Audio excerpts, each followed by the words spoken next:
Welcome to the CoCreators podcast. I'm Chloe Anderson. And I'm Lakita Williams, and we help leaders and organizations build the future of work.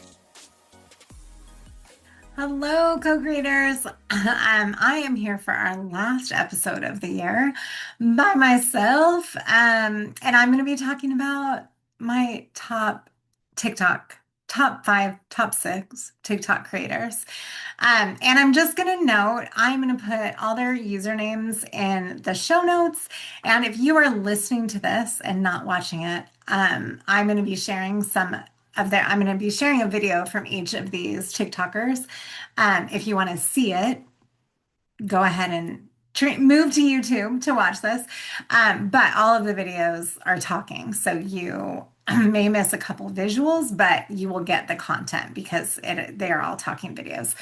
So the first account I'm going to share username is Simon Sitz, but the creator is Isabelle Klee. Her dog is Simon, but Isabelle fosters dogs, and she's based in Brooklyn, and she's really specializes. I don't know that you specialize in fostering dogs, but she takes in hard cases, behavioral issues, really severe cases of abuse and neglect, senior dogs, and she nurses them back to health, and then they get adopted. And it's like the loveliest thing to watch. It feels so good. But also, one of the things I really like is how it just shows the difference environment makes, and care and love and concern. And the video I'm going to share highlights exactly that, just what she does with her fosters. And it's more of a highlight type reel overview. She also is a beautiful writer. She has a book that's coming out soon. And she writes the content that she then narrates for her videos. And some videos are more updates and some are definitely more narrative. And this one that I'm sharing is more narrative. And here is the video. I called Jacob right after it happened. I struggled to breathe and speak through my tears as the words choked out. Everyone was fine, but something happened with Whimsy. He sat in a hotel 9,950 miles away in Australia. He was there for work, and it was one of the rare moments in the past 10 days that we were awake at the same time. He listened to my strangled breaths, my anxious spirals, reminding me to breathe as I barreled through the streets of Brooklyn with my foster dog. Eventually, he said the words that stuck with me. "This may be your hardest case yet, but you were born to do hard things." A dog like Whimsy is why I do what I do. A dog who comes to me starved, covered in blood and feces and scars all over her fragile body. I didn't pick her up from the shelter because I thought it was going to be easy. I did it because I saw something in her that I thought my love could fix. You always hear the saying, healing isn't linear. And logically, we all know this. One step backwards doesn't discredit all the steps you've taken forward.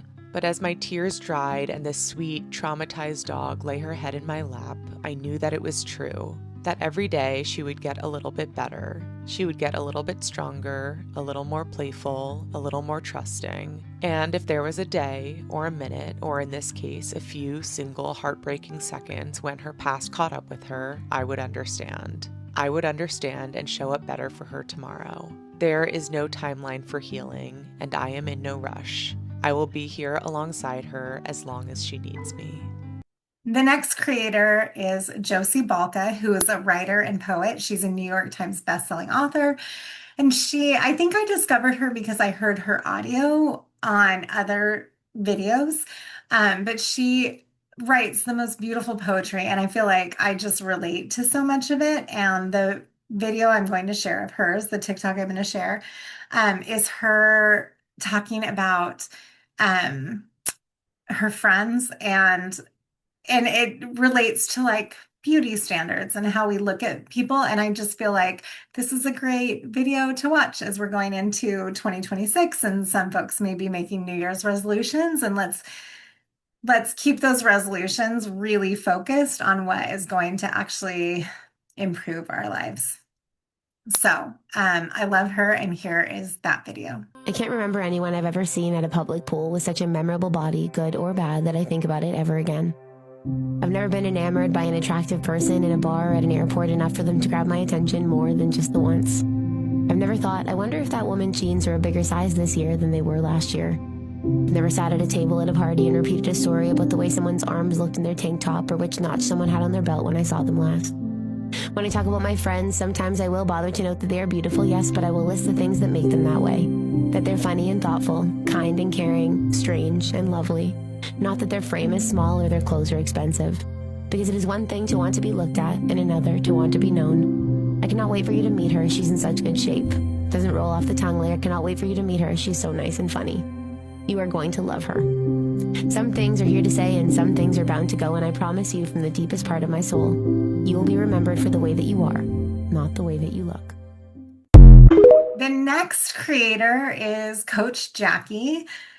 And she is an amazing sports writer, and she highlights women's sports journalists, but she highlights women's sports and achievements in women's sports. And one of the videos that I just love that is pretty recent is about Lindsey Vonn and her return to skiing. And it's just such a great story. And she does such a great job of talking about it.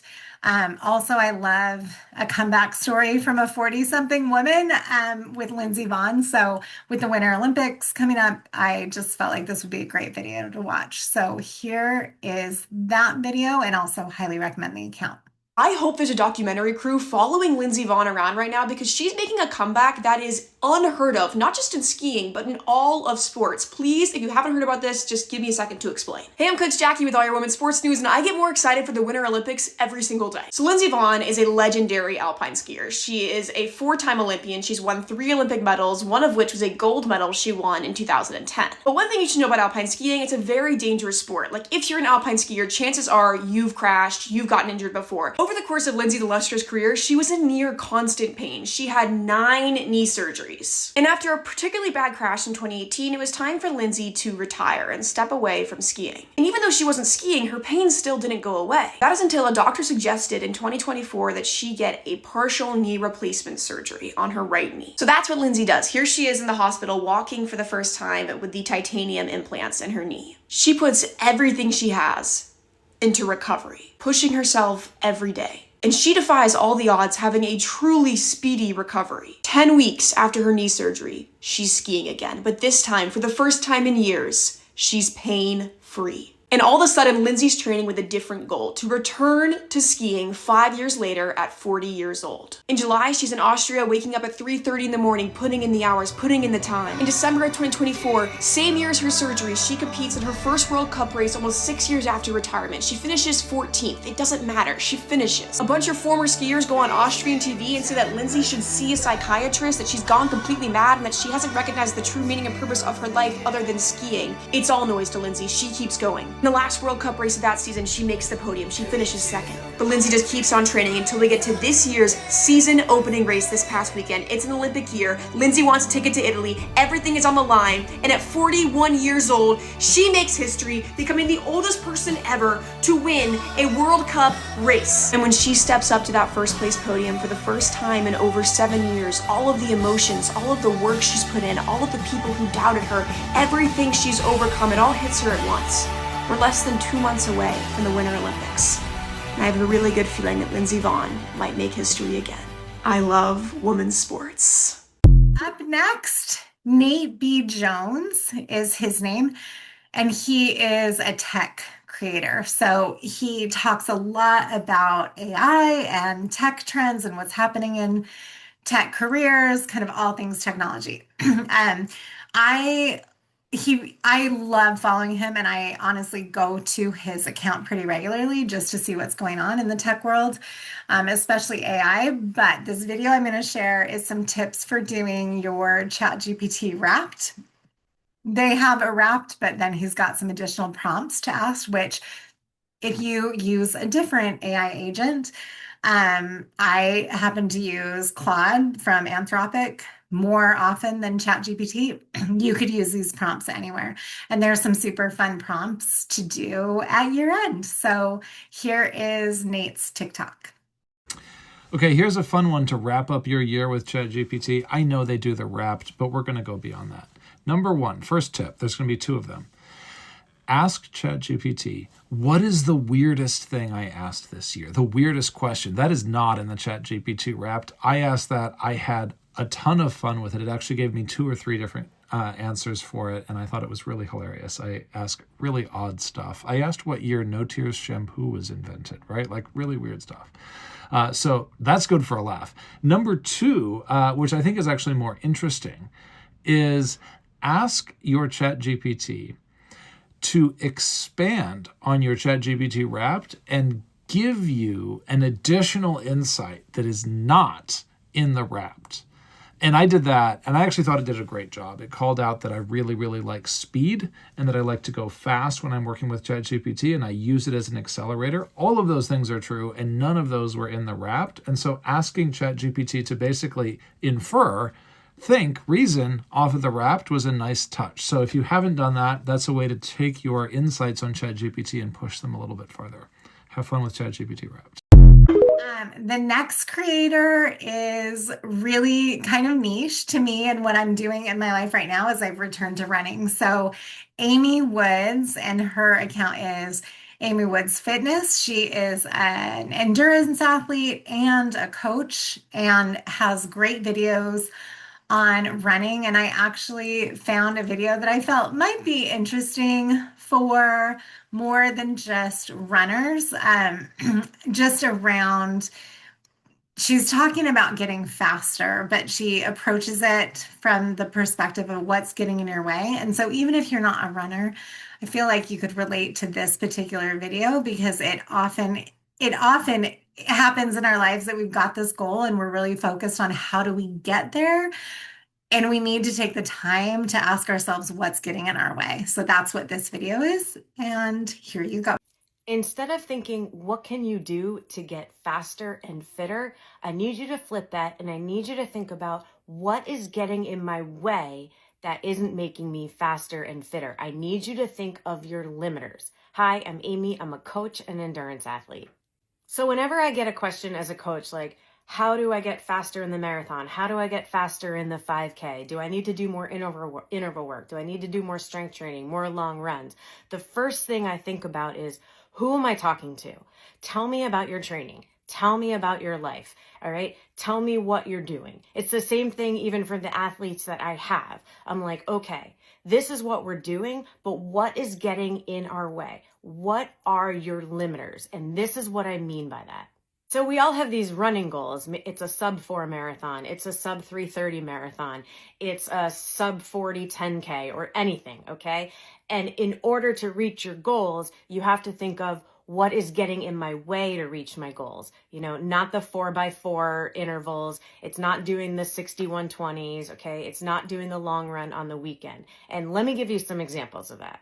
Okay, let's say that you know somebody who runs 60 miles a week and he qualified for Boston and he's really, really fast. So you're like, I need to up my mileage because I'm only running 40 miles a week, right? And then you start upping your mileage and you get injured. Every time you try to up your mileage, you get injured. So what's your limiter? Not that you can't do more mileage, not that you get injured. You have to go a little deeper than that. Here's another example, okay? You are really, really good at sprinting, okay? So, and in the 5K and 10K, like you do really well. But when you move to longer distances, you kind of peter out, okay? So I'm not gonna put you on the track for more speed work to get you faster. Your limiter is something is happening as you move to those bigger miles. All right. Maybe you're not fueling right. Maybe you don't have your zones dialed in, so you're not pacing right. Okay. Maybe you don't have the durability, all right, in your skeleton to go those longer miles, so your form breaks down. Okay. And so when we see things on this app and it's like, you need to do 6120s to get faster. You need to get on the track to get faster. You might, but you might not, all right? It might be something I might need to put you in the gym, all right, and get you strong so you can handle those 6120s. And this is how I think about with myself as an athlete and with my own athletes that I coach. What are their limiters? So I have athletes whose limiters are consistency, all right? They want to get better. They want to get faster. They want to be like that person, okay? But they're constantly missing workouts, so they're not getting the consistency that they need. So as we move into a new year and we think about what are your goals? We want to get faster. We want to get fitter. I need to do this to get faster. I need to do that to get faster. I need you to think about what is getting in my way. Is it your fueling? Is it your sleep? Is it the stress outside of the running? Okay. Is it, it's all of that, but you have to think about the limiters that get in your way instead of just the intervals, the long runs. All right. Questions and comments down below. And then the final account I have is Erit with Erit. And she is a tech worker, tech employee who left her tech leader who left her corporate tech job and now works at a bookstore and has made this big career pivot. And the video I'm going to share is about the pivot. And the question she gets asked about if she will ever go back. And I just love her response to that question because I feel like it resonated with me a lot, having left my corporate job to join Lakita at Co-Create Work, and how it feels to be in a job, in a career, in a workplace, which, as a co-owner, I'm part of creating that workplace, but in a place that really feels aligned for me. And I feel like she captures that beautifully in this video. So here you go. Now that I work at a bookstore after having worked in tech for 15 years, something that has been coming up over and over again in my conversations with people, especially people who knew me as a tech worker, is, do you ever think you're going to go back to tech? Would you ever take another tech job, et cetera, et cetera? And the funny thing is, my answer is, I don't know. I'm not going to say never, because I've learned my lesson. I've lived enough life to know that you can never really say never, because I have no idea where life is going to take me in the next 3, 5, 10, 20 years. I don't know. What I do know is that after experiencing this level of alignment, after not being in tech, after working at a bookstore, after launching my coaching business, after experiencing this level of alignment, anything that feels misaligned is much more obvious now. And that's what happens. The same thing happens when you start to actually really eat healthy foods that agree with your body.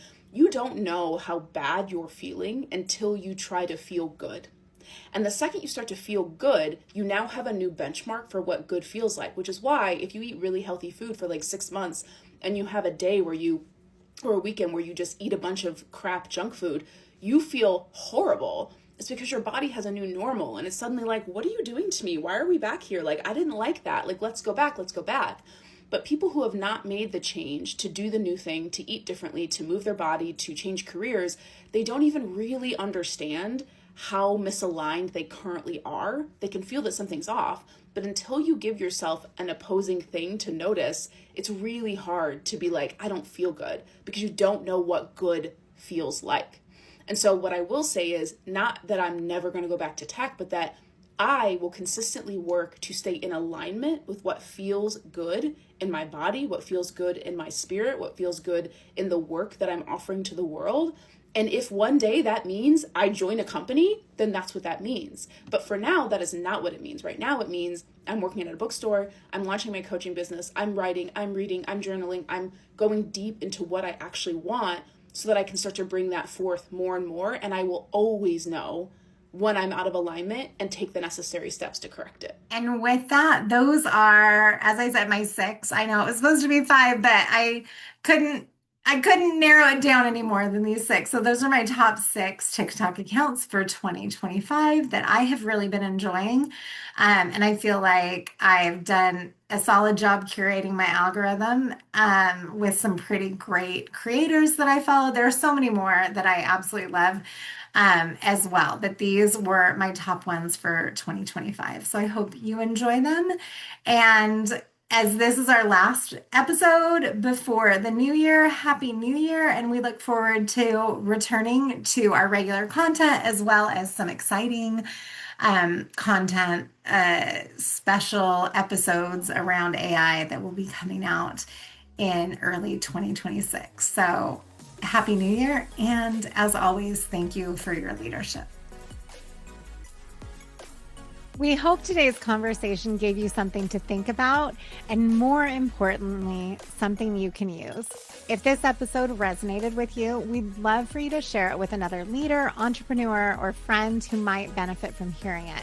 And for additional resources, frameworks, and tools related to our topic, please be sure to subscribe to our newsletter at CoCreateWork.com. And of course, if you have any question you'd like us to explore in a future episode, we would love to do that. So please send it to podcast@CoCreateWork.com. As always, thank you for being here and thank you for your leadership.